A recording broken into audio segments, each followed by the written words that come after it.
ఏదున్నా తట్టుకొని నిలబడ్డాం.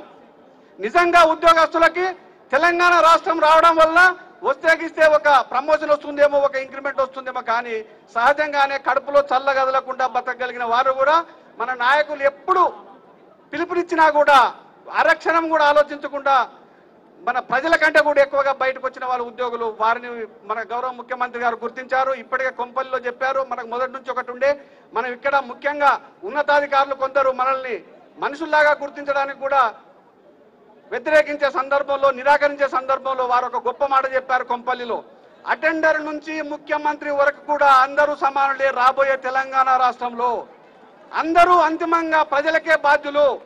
కాబట్టి అదే స్ఫూర్తితోని పనిచేస్తామని ఏమున్నా కూడా